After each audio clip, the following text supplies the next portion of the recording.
Hello and welcome to another episode of Starting Your First Business. Today we're going to look at business locations. Now, you might need a storefront, you might need a warehouse. Your business needs somewhere that you can operate from. You know what sort of business you're in, you know what sort of premises that you require. The question is, where do you locate to? Well, often businesses are grouped together. Now, if you have an engineering workshop, a mechanical car fixing type place, usually they're in groups. Say for example an industrial estate, they're all together. Now that can have its advantages because there's a lot of competition around there. People know where to go. I want to get my car fixed, I go to that area. Now they'll see you, you might have something unique which you should have that'll make you stand out above the crowd, which will draw people to you.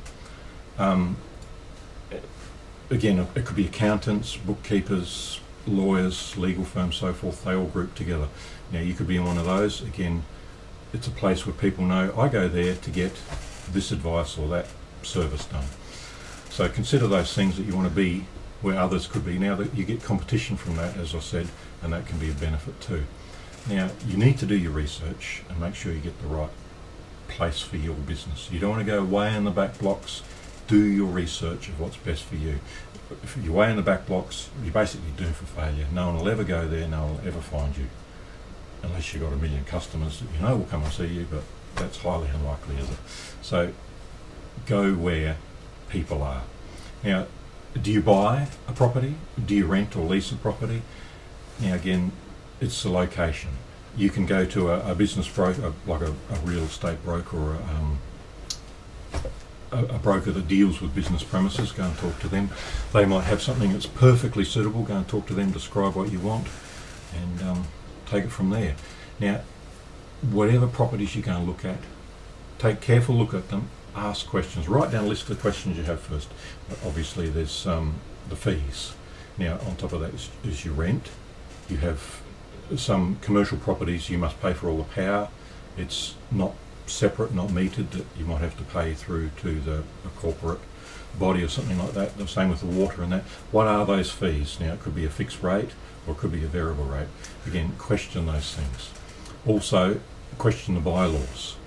Now your type of business may not be able to operate in that location, so ask those questions. Now don't be led astray. They might, the agent might say to you, yeah, no worries, look, just for example, you've got a motor garage and you're fixing people's cars. Oh, you look around. There's 10 in this street. No worries, they've all been in business for years. They're operating their mechanical services there. You'll be all right too. Question it. Find out for yourself. Go and talk to the local government about the bylaws. Just for example, what can happen, you might, yep, I'm going to open up. I've got my lease, signed it. I'm going to start my garage, and then you get a knock on the door from the local government representative saying, close your doors, you're not allowed here. By law, such and such, you cannot operate this type of business here. And you say, well, hey, wait a minute. They're operating there. Ah, yes, sir, but they have an exemption. They've been there for a number of years. This area is now being rezoned for residential or some other application. So you can't operate here anymore. They have an exemption. They have to move out by such and such a date in 12, 18 months' time. For you, no, you're out now. And that can lead to your failure of your entire business quick. Can lead to bankruptcy, all sorts of things. So please, my advice to you is seek advice. Get legal advice on the contract, get advice from the local government on that location.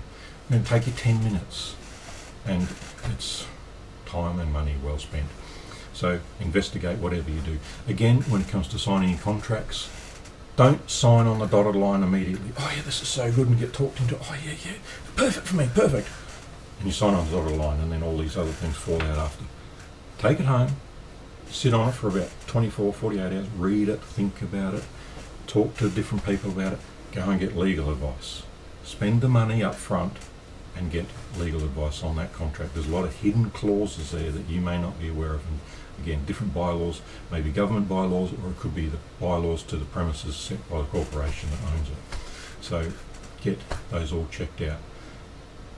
They can be challenging. Look, I'm speaking from experience. I know what those things are like. I've had commercial properties myself which I've owned and leased out.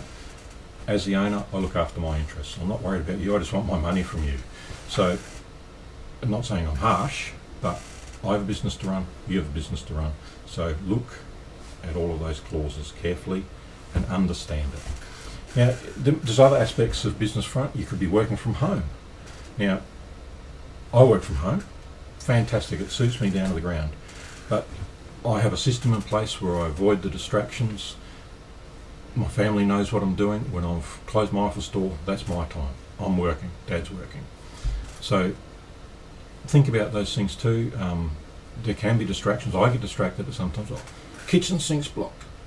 The washing machine's not working. Dad, come and fix this. Dad, come and do that. Dad, I need help with my homework.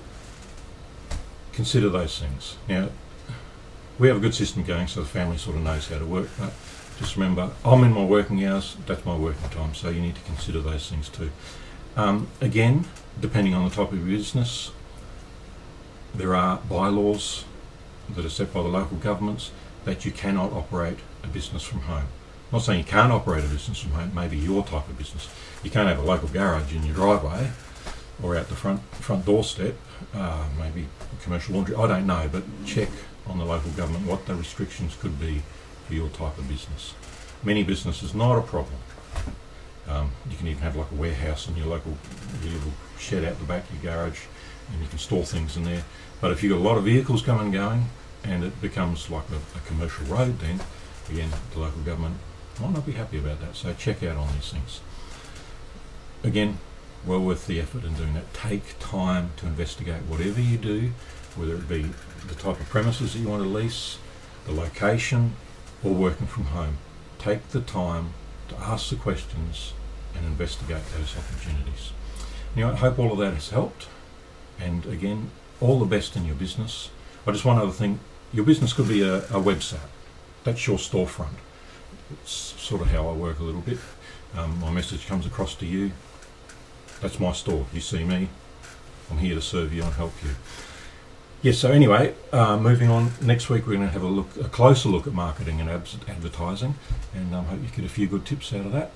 Anyway, thank you very much for watching, and good luck with your business. All the best.